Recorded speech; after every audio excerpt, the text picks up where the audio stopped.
PSL की बात कर रहे थे, फिर एक्शन रिपोर्ट हो गया, उसकी बात कर रहे थे, क्वेटा ग्लैडिएटर्स के उस्मान तारिक का। हमारे साथ स्पोर्ट्स जर्नलिस्ट हमारे साथ ही अतीकुर रहमान साहब मौजूद हैं। अतीक भाई, उस्मान तारिक वाला मामला पहले भी उठा था, फिर इन्हें क्लियरेंस मिली, अब इन्हें दोबारा कुछ इशू हो रहा है। प्रोसेस जरा हमें समझाइए, हु रिपोर्ट्स द एक्शन, या आईसीसी बैठा होता है नोट करने के लिए? नहीं, आईसीसी नहीं, ये अंपायर्स, ये तो दरअसल जो एहसन रजा पाकिस्तानी अंपायर्स और क्रिस ब्राउन जो है, उन्होंने उस्मान तारिक का एक्शन जो है वो थोड़ा सा मशकूक पाया, तो उन्होंने रिपोर्ट किया उसको। अब अगर इस पीएसएल के अंदर दोबारा, क्योंकि अभी जो है खेल सकते हैं, बॉलिंग करा सकते हैं, लेकिन अगर दोबारा रिपोर्ट होते हैं तो फिर इनको जो है बॉलिंग से रोक दिया जाएगा। मैच खेल सकते हैं, बैटिंग कर सकते हैं, लेकिन ज़ाहिर बात है फिर नहीं खिलाएंगे जब बॉलिंग से रोक देंगे। तो एक स्पिनर्स को बॉलिंग से जब रोक देंगे तो फिर ये दोबारा वही प्रोसेस स्टार्ट होगा जो पिछले साल हुआ था कि ये पीसीबी में जाए, एकेडमी में जाएंगे, वहाँ थोड़ा वर्क करेंगे, फिर जो आईसीसी की मंजूर शुदा लैब है यहाँ लाहौर के अंदर लैब्स की, वहाँ से क्लियरेंस लेंगे। वो आईसीसी क्लियरेंस देती है।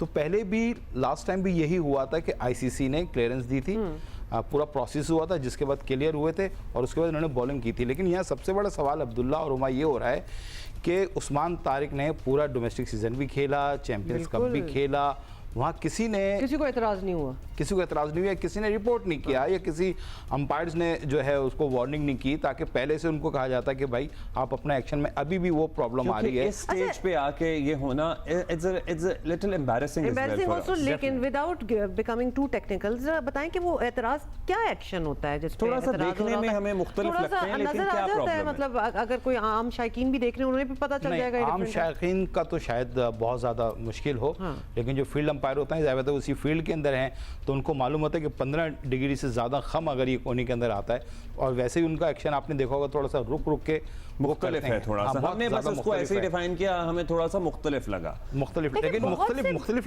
होने की वजह से सस्पेक्ट नहीं हुआ है। हाँ, ये 15 डिग्री से ऊपर जब ये जाता है तो वहां जाके सस्पेक्ट आता है, फिर वो जज होता है। आपने देखा होगा माजी के अंदर शोएब अख्तर का भी हुआ था, मुरलीधरन का भी हुआ था, लेकिन शोएब अख्तर का जो इस वजह से इसको एडवांटेज हुआ था कि उन्होंने कहा था कि मुझे बचपन से ही जो है उनके हाथ में अगर आप देखें तो थोड़ा सा यूं है, खम है, तो इस वजह से उनका जो है ना इतना ज़्यादा पे प्रॉब्लम नहीं हुई थी।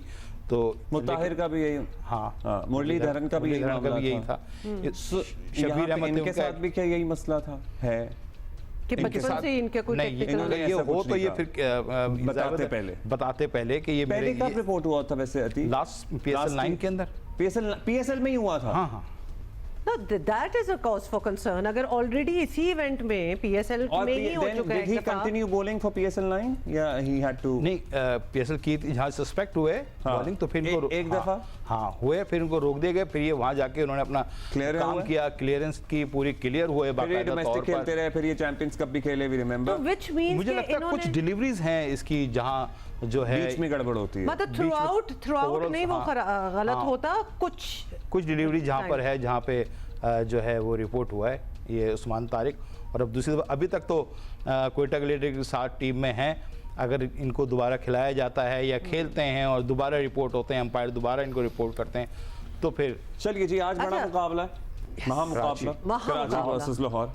दोनों ही टीमें जबरदस्त, मतलब कराची ने भी क्या शानदार हासिल की है, लाहौर ने भी क्या जबरदस्त कमबैक किया है, जीते हैं। So it's going to be tough. लेकिन लाहौर के लिए मैं ये कहूँगा कि वो बिल्कुल कल पहुँचे हैं, उन्होंने ना कराची की, अभी वैसे तो खैर उनको मालूम होगा क्या कंडीशन होती है, क्या फोरकास्ट होती है, क्या है क्या नहीं है, लेकिन उन्होंने बिल्कुल कराची में एक प्रैक्टिस भी नहीं की, एक बॉल की भी प्रैक्टिस नहीं, क्योंकि कल परसों उन्होंने मैच खेला, कल वो यहाँ कराची को एडवांटेज हासिल है कि और दूसरी बात भी कराची में जो है वो टॉस भी मेरे ख्याल से बड़ा इफेक्टेड होगा, क्योंकि हमने देखा तो जो पहला मैच था, क्योंकि यहाँ ड्यू फैक्टर जो है वो बड़ा मैटर करता है यहाँ पर, और काफी वैसे ही एक सवाल है, not that it matters, but ये मतलब कराची का तो होम ग्राउंड है, ये मैच लाहौर में भी हो सकता था, होम एंड अवे की बुनियाद पर होते हैं ना। अच्छा, दोनों हो रहे हैं। हाँ, अच्छा, वहाँ भी होगा जी लेटर। अब मुझे बताइए, तैयारी तो जाहिर है पीसीबी करता है, लेकिन स्टेडियम के अतराफ क्या सूरत हाल रहती है? We just want to encourage people to go show up and enjoy cricket.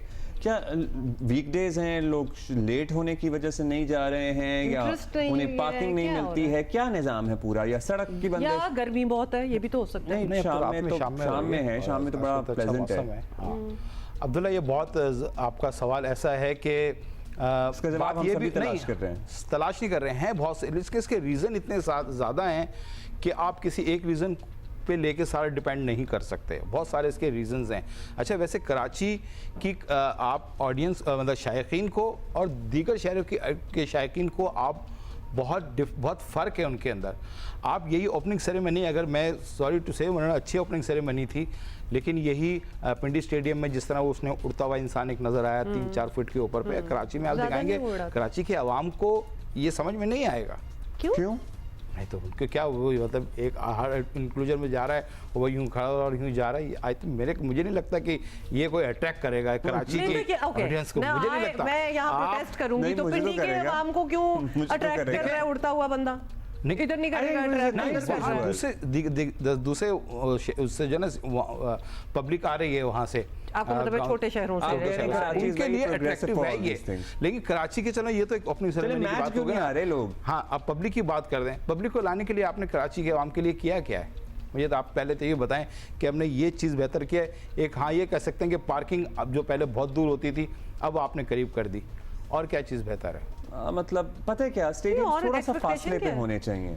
Stadium बिल्कुल सेंटर ऑफ द सिटी में जब आ जाते हैं ना, ये वजह भी नहीं है, तो अच्छी बात है। स्टेडियम तो इधर ही है, और दूर चला जाएगा तो फिर और नहीं आएंगे पब्लिक, तो और दूर चला जाएगा फिर तो बिल्कुल हाईवे पे ले जाएंगे तो पब्लिक वैसे ये खत्म करना है, लेकिन जल्दी से बता दें क्या करना चाहिए था कराची की आवाम को लाने के लिए स्टेडियम में, आप बता दें। देखें, मैं एक छोटी सी बात करूंगा। जब रमीज ज़्यादा चेयरमैन थे, वो यहाँ कराची आए थे, यहाँ बिजनेसमैनों से मिले थे यहाँ पर, उन्होंने ऑफर किया था कि आप हमें इंक्लोजर जो है वो सेल आउट कर दें, हम उसके बाकायदा पैसे देंगे, और शायकीन को लाना, उनको खिलाना, उनको बिठाना, उनको एंजॉय कराना हमारी रिस्पॉन्सिबिलिटी है।